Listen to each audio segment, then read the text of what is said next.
It's 6 p.m. I'd like to call the regular meeting to order. Please call the roll. McCaig? Here. Wertz? Yeah, here. Johnson? Here. Rust? Trent? Griffin? Here. Ware?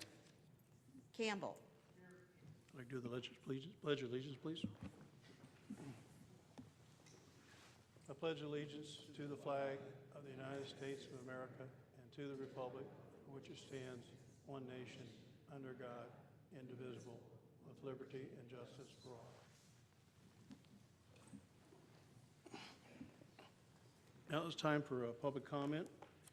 Does anybody would like to approach the board? Policy is 3 minutes to address.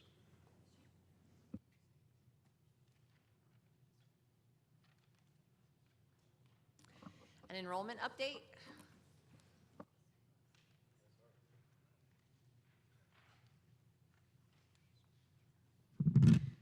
Good evening.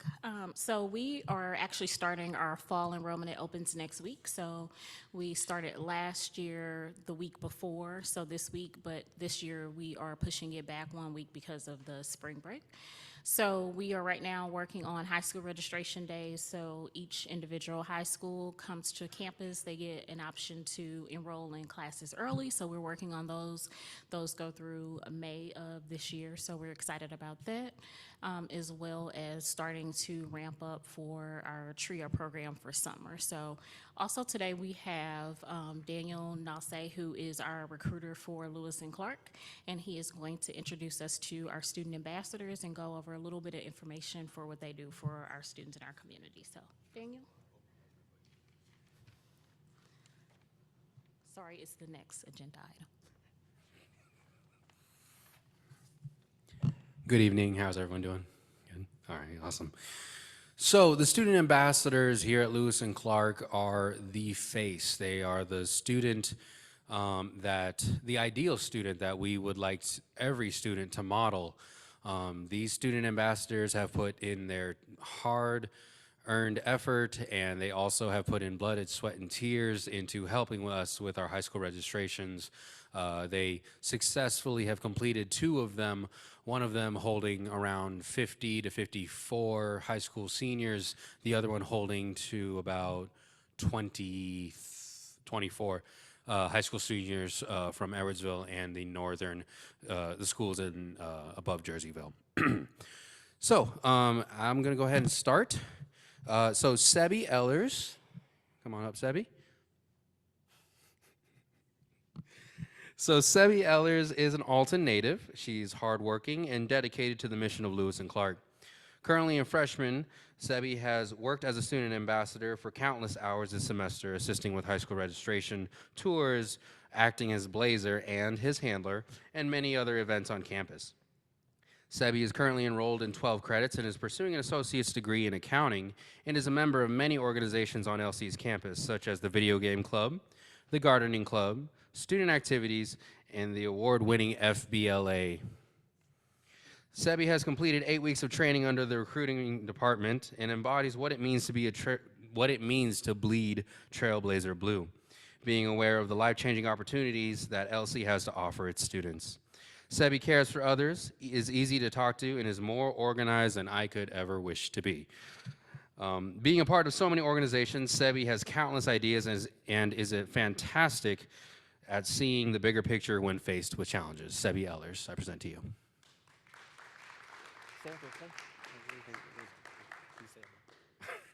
All right, up next we have Josiah Schutte, the tallest member of our group. You can tell when he's blazer. But Josiah is a freshman at Lewis and Clark and is quick to act in all scenarios. From Shipman, Illinois, he was homeschooled before coming to Lewis and Clark. He's currently holding a class load of 16 credits this semester, and he has a positive attitude about everything and is caring beyond measure. He also works currently at the Blazer Bites Cafe, helping serve the students of Lewis and Clark, and is musically talented. Josiah is pursuing an Associate of Arts and is great at memorization, knowing many of the building names before training even began. Dedicated to his church, Josiah's philanthropic activities include volunteering at a camp for children in foster care and he has a great sense of humor and is always willing to go the extra mile. Josiah Schutte. All right. Up next, we have Emma McCrae. Emma hails from Edwardsville, Illinois, and is a freshman at L&C, taking 12 credits this semester. Emma is extremely, and I mean extremely, energetic and always has a smile on her face.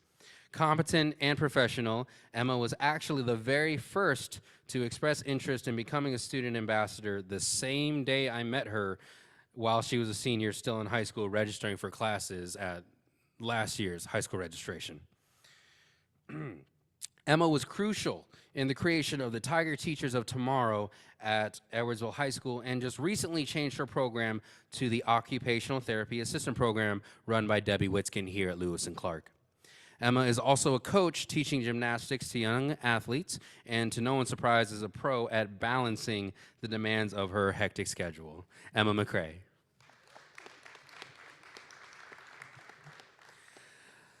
I am extremely proud of these three ambassadors standing behind me. Yeah, okay. I'm extremely proud of all three of these ambassadors standing behind me. They, like I said, they embody what it means to be a trailblazer and live and fulfill our mission here at Lewis and Clark. They are holding a 3.0 GPA cumulatively or higher, and they are not on scholarship. They are not on scholarship. To qualify to be a student ambassador, they had to pass 2 interviews, submit a letter of recommendation along with their resume, and to this day they have filled 300 folders and have put in a total of 200 hours combined, with many more on the way. I present to you our student ambassadors.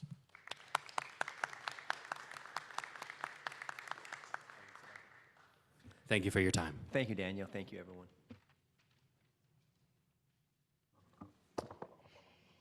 Thank you, Daniel, and to the student ambassadors for your work. We appreciate you recruiting students to Lewis and Clark. That's a really important role, so thank you for your time and efforts. At this point, we need to put the omnibus agenda before the board. The omnibus agenda is presented for a vote. Is there any item the board would like to be held out and vote separately? Yes, I would like to hold out item L for separate consideration. Okay, everything but item L. Do I have a motion to pass the omnibus agenda minus item L? Motion. Do I have a second? Discussion? Please call the roll. Sorry. McCaig? Yes. Trent? Yes. Campbell? Wertz? Yes. Johnson? Yes. Rust? Yes. Griffin? Yes. I'd like to have a motion to approve to pass item L on the omnibus agenda. Second? Second. Discussion? Yeah, just a little bit of discussion or question, I guess. Out of this 15-page report on personnel, 14 pages are devoted to the to overload. Lists all the people that received overload or they're going to receive it or something. I'm not sure how it works. But I know that I've suggested in the past that there might be some dollar figure associated with the overload. Is there a cost to all that 14 pages of people, or is it not a cost? Yeah, the cost would be on the actual budget report. I mean, there's a line that we talk about, part-time. So you're So going that's included in part-time. Now, are you saying like next to everyone's name having the amount? No, not necessarily. Just kind of and I know it would have to be probably an estimate, but just an estimate of the That's- total cost that we're voting on. Okay. Would that be something, would that be Yeah, the I same as what mean- you're going to report anyway, or is it Yeah, different? I mean, yeah, essentially it would be the same. I mean, Okay. that payroll number, but we could consider putting it on this agenda item in the future. Yeah. All right. I mean, if we're going to vote on, we don't have the wherewithal or the knowledge to know whether that list of 14 pages of people is right, but we would like to know, or not to know, but to kind of approve the dollar amount figure, I would think, so. Okay. I don't- Thanks. Please call for the vote. McCaig? Yes. Campbell? Griffin? Yes. Wertz? Yes. Johnson? Yes. Rust? Yes. Trent? Yes.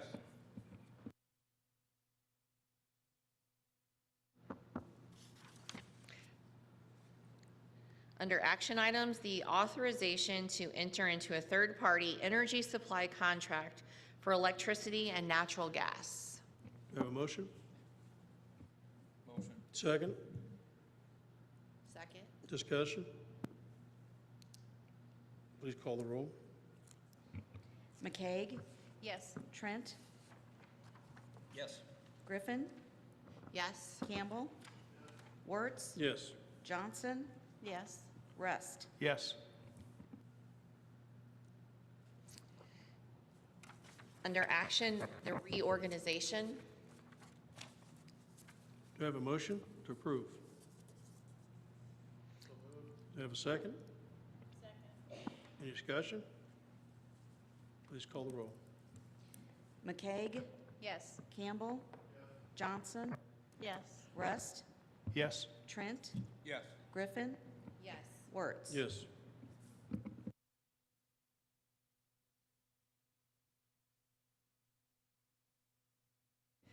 Resolution 25-1, the reduction in force. A motion to approve? I'll make the motion. Do you have a second? Second. Any discussion? Please call the roll.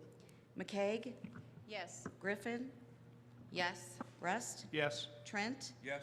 Campbell, Wertz, Yes. Johnson. Yes. The Benjamin Godfrey Mansion.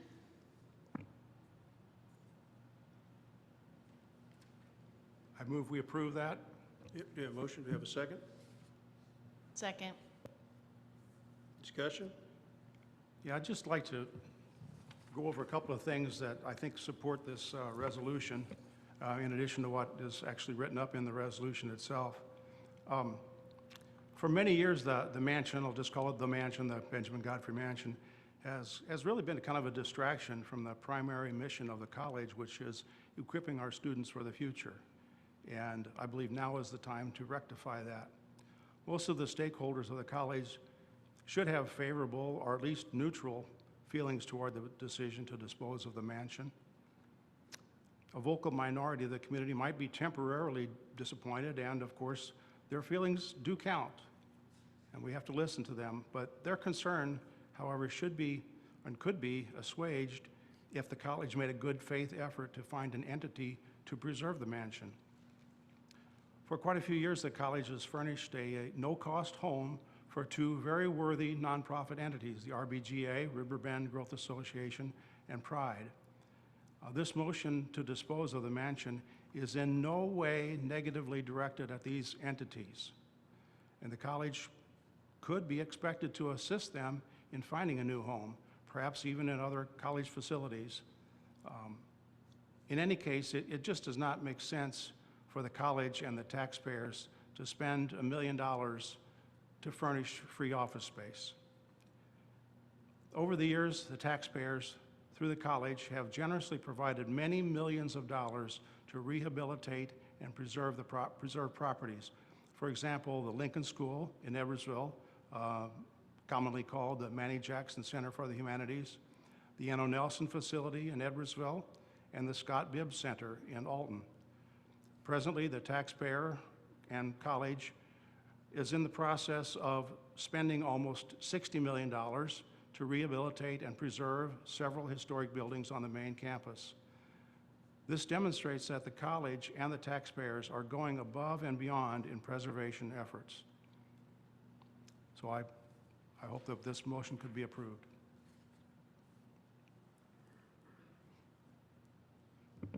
Well, there were several, in that report, there were several different options. One of which, as you speak of, there was three other ones of marginal maintenance, upgrades, a little bit more, and then the ones you mentioned. We've not had time to discuss this. We haven't had options to see what the future of that building could be for the campus, for the college. I think this is way too early in this program to want to just sell it. I think we need to study a lot more, and I don't think we're ready to make that decision tonight. Well, I didn't say sell it, but Did I you said contact? dispose of it. Did you contact the Village of Godfrey, the mayor? I talked to Mike McCormick, sure, just to give him a heads up. I said, we have, And what did you offer to sell it to him for? what? What did you offer to sell it to him for? Oh, I did not make any offer to sell it to him. He told me $1. $1? Oh, well, no, I think I know what he's talking about. I said, we might even consider transferring it to another entity, maybe for $1. Yeah. But, that's certainly open to discussion. I wouldn't necessarily be in favor of doing it that way, but it's probably an Well, option I think anyway. That's how the college actually acquired it from the foundation, is the college just paid $1, right? It was illegal, yeah, it was transfer. Yeah, Well, it was a legal transfer for $1.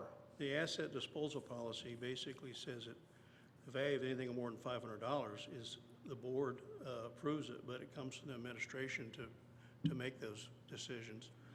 And I think we have several policies that prevent us from doing that. We have to go out for public bid, just like there are two buildings in Edwardsville. There's a policy that has to be followed to do that.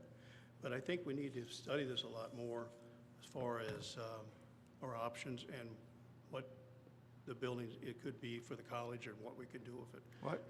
But I think a lot of the discussion and the decision variables and that were properly addressed by the appraisal that Dr. Trasta got back last summer. He presented us to us back in October. We certainly had more than enough time to discuss it. And I don't really think there's a lot to discuss. It's time to dispose of it. I'm not saying what the options are. I'm not recommending an option for disposing of it.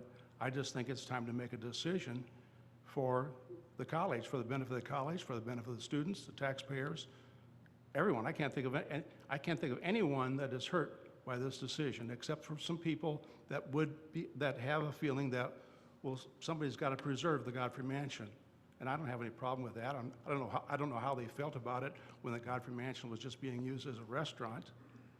But I don't recall a lot of protests at that time about being used for a restaurant. Yeah, if I could chime in, Chairman Wertz, I would say, assessments and evaluations of, I would say, all of our properties, I believe, and correct me if I'm wrong, since I've been here, I've presented those to the board, both as information, as myself and the executive team continue to keep a close eye on the finances of the institution. We recognize that we have partnerships across all of or most of our communities where we might have, in certain cases, a facility. I think it's our responsibility to evaluate those finances and make informed decisions around ultimately what we'd like to do with those. Several months ago, the board did approve the protection, health, and safety dollars to be allocated toward the Benjamin Godfrey campus. And let me make a point of clarity. Before that, there were, and this has happened for years, there have been a number of concerns shared with myself and I believe board members of just what's happening with that facility, the look and feel of the facility, and coincidentally during the end of or toward the end of last year, we recognized that we have this opportunity to perhaps get dollars that qualify to help support that facility. At this point in time, we have shifted the Benjamin Godfrey campus to really the bottom of that priority list because we're using almost $7 million of I think it was about $13 million to complete the roofs of the main complex. We have to do that to be able to move that timeline forward in alignment with Capital Development Board. So at this point, we've strategically moved that project. If it were to happen, and this is, I think, to Chairman Wertz's point, we need more discussion around this. I would take a very neutral stand on it right now because we haven't evaluated it in depth. I think, let's just say hypothetically we decide to keep that facility. We have dollars identified that would support being able to do that. The other thing is, even though there were $900,000 approved, that approval number includes inflationary factors, considering that with those dollars, they expire in 4 years. So I think there's just more discussion that needs to happen because we have other facilities that we're also looking at. I'm not going to go into those right now, but there's got to be a little bit more strategy around this, and certainly, with the appraisal that was done, with the assessment of what needs to be improved in that facility, the other thing is anybody hypothetically who might take that facility has to understand that there's a cost to that. There needs to be repairs, there needs to be improvements, and we do that on an annual basis, but there needs to be some significant things done. So to the point of doing the assessment, to me, that's the responsible thing to do. What's it worth? What might we have to do to this building to get it to a level that is presentable if we choose in a year or two or three to say, hey, let's do something different? I think this information only helps us. But at this time, I know I don't have necessarily obviously a vote, but in my opinion, I think we should hold steady and do a very clear evaluation in the context of some broader discussions that myself, the executive team, are having currently. That's where I'd put that. So, What sort of facts would you expect to use to evaluate this? What further information do we need? yeah, so I would particularly look, right now there's quite a few discussion in the community actually working with some individuals. I'm not going to mention their names publicly, but everybody probably at this table knows them. There are some opportunities to create a food truck entrepreneurship program, a hospitality pathway. There are some other short-term certificate programs that, frankly, that could be an ideal space for. Naturally, those may or may not happen in that facility, but in my opinion, if we have accessible properties that we could sort of reimagine, rethink, that would meet a need for our community. I'd rather flush those out before I say, let's get rid of this and let's get rid of that, and then 3 years down the road, like, darn it, I wish we had this facility. In that case, because that used to be a restaurant, so it's almost as if it's the ideal space, but also it's a historic facility, it's an extension of the campus. But again, I don't have an opinion at this point on, hey, let's push to get rid of this or let's push to keep it. Let's evaluate what some of these programs could be on the academic side, which would generate revenue for the institution, and see if there's a model that makes sense to not only support it fiscally, but also do what's responsible in terms of providing these new pathways for students and for the community. And there's some other partnership work that are kind of in the works there, but those things take time to shape because other entities are involved. So that's the stuff that I would want to flush out more clearly before I bring something forward to the board as a recommendation. Did you mention other entities? Yeah, so this Well, could be local Are these other restaurants. entities interested in buying it? No, local restaurants, local investors who could have an interest in helping us sort of. Local investors that would maybe buy the facility? I'm not privy to have those conversations. If I have those conversations with a community member, that's inappropriate. I can't go to somebody and say, hey, listen, we want to sell this to you.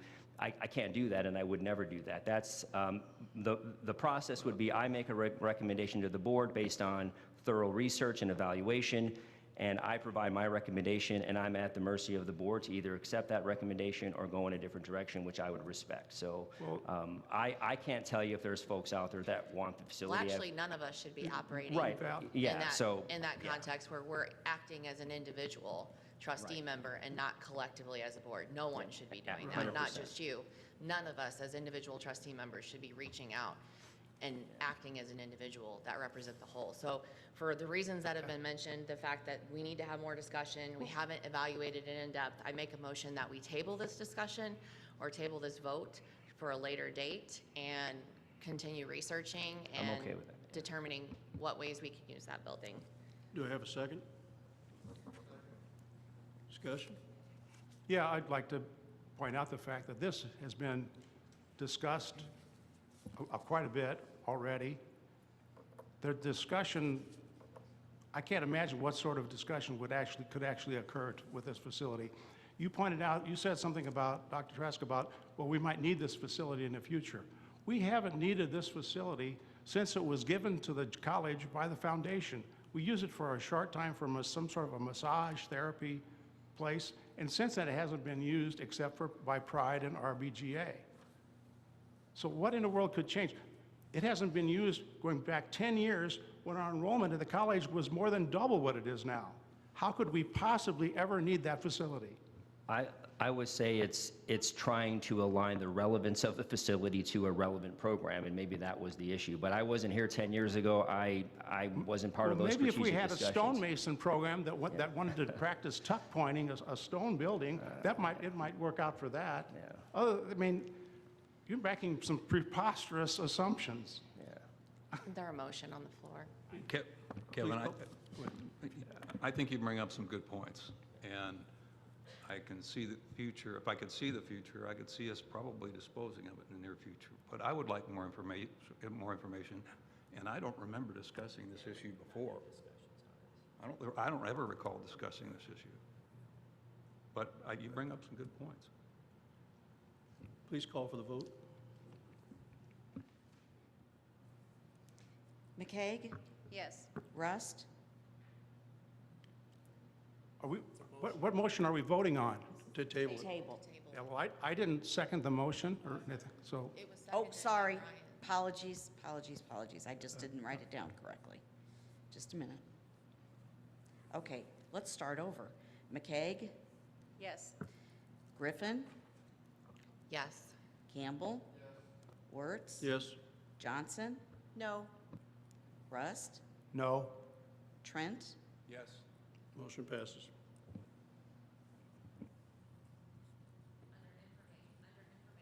Items. Dr. Traska, is there anything that you'd like to highlight No. under information? No, not at all. I mean, as I mentioned last month, we added the capital project update and the deferred maintenance update as a regular standing item. I believe Dr. Artis is sending a message out tomorrow because we've continued to have tremendous progress on the capital development project itself. And so I will share in part, that with the board as well, so you're just aware of what's moving there in a positive direction. But things there are looking really good, so. So I have a comment on that maintenance report. So I would hope that the Benjamin Godfrey Mansion wouldn't all of a sudden pop up on there as being maintained and dollars spent. No, and That's the primary reason I'm concerned that, Yeah.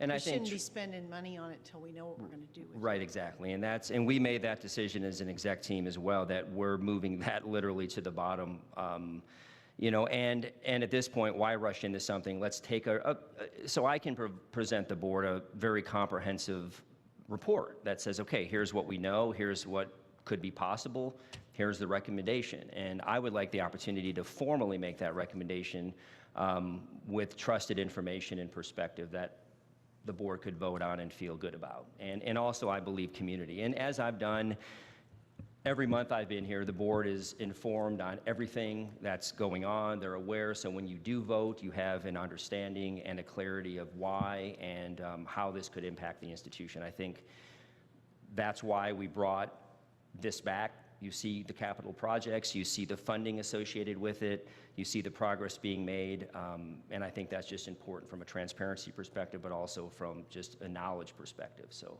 When would you see doing that analysis? well, I mean, at this point, we're focused on the main complex, and we've kind of, I guess, I mean, separate from this sort of this item that Trustee Rust requested to put on here, I'd probably anticipate within 12 months, that we would have something to really look at and say, okay, because that's going to give us a chance to flesh out some of these discussions we're having with folks in the community, see how that comes to fruition. Yeah, I mean, I'd say within 12 months or so, because it's like we have to prioritize those things. And right now, I mean, to the point made, it's not causing any harm to the institution. I mean, we do put some dollars in there to maintain it, but in the larger picture, I'm willing to let that go for another year, knowing we have other priorities and things that we have to focus on from a financial perspective. So, I mean, I think since we had it in that list in, what was Yep. it, December when Yep, it was, that's when yep, it got a yep. little scary. So Yep, that yep. we have your verbal commitment to not Right, spend a so- lot of money on it until we got this So analysis. and that's true. And so the unique thing about that is when we got the understanding that, hey, anything we would do to that qualifies for PHS dollars, that was an opportunity for us to wrap that in rather than saying, hey, we're going to use direct institutional operating dollars perhaps down the road to do something with that building. So hopefully So it that. means you can use that, but you don't Sure, necessarily absolutely. have to Yes. or will? Yes. Okay. Well, you said direct institutional dollars. I mean, all of those items on the PHS list are coming from direct institutional dollars. Yeah, but we don't have to use those if we don't want. We have to Right. apply for that additional Well, nickel tax. I'm glad you're pointing that out because it sounded like like the board had made a commitment to do all of those No, projects on the no. PHS. Those are just like We have tentative the- suggestions. We have the authority to use those dollars Yeah. because of your approval, but if something pivots, like this may, then we don't have to use those dollars, and that's okay. I mean, nobody's going to say, hey, why didn't you spend that $1 million? You said you would. Well, we reprioritized and we did additional evaluation, and perhaps this is what we, decided to do. And I think Right. that's the more responsible thing to do than to jump in it and not think about it in a more strategic way. But I think to, Trustee Trent's point, great points. I would just appreciate a little more time with my team to really evaluate the bigger picture when it comes to properties and strategies that the college is considering. Thank you. Leadership team reports. So that's just me. I'm back. It's been a while. So just quickly, had another all-team meeting today. We do these monthly. Talk to the team about a lot of things that are happening outside of the institution and reassured them that I think, as a campus, as a college, we are moving in some really positive directions. You all know the governor was on campus in this room last week talking about the community college baccalaureate. Lewis and Clark does not have any strategic plan right now to start a baccalaureate degree, and if we did, this would be in partnership with our four-year university partners, particularly SIUE. But certainly it's something that we would be open to looking at if it makes sense for the region and for helping support student access. And more on that, obviously, as the sort of years go on, and let's see where this legislation goes. The other thing is in May, we do our annual refresh retreat for the strategic plan. I'm certain this will be a topic of discussion, and do we fold that into the plan as something we want to explore? And so just to keep you all informed on that. The other thing is that I had to our sort of quarterly, we have our joint CAO, CFO, and student affairs and president and trustee meeting the next couple of days in Chicago, so I'll be there for that. And looking forward to those discussions as well. We are hosting, along with Parkland College, Shawnee College, and John A. Logan, a mini competency-based education retreat on April 30th. And so myself and those three presidents, as part of the president group, are organizing that in our spare time, which is very little spare time, but we're really excited to bring thought leaders from across the state, as well as institutions who are interested in that model. So lots of really good work going on. As the board's aware, we wrapped our faculty negotiations on Friday. Happened. I've been cut off. I mean, I don't know, usually that doesn't happen, or it should happen more often, but but we're really proud of the agreement, and looking forward to the faculty unit's discussion around that, and we hope to be able to bring that to the board in April for your consideration. And I know you've all been informed and you're aware of what that agreement looks like, and appreciate your support along this journey as well. That's all I've got, so thank you. Thanks, Dr. Traska. There being no further business, the meeting is adjourned. Thank you.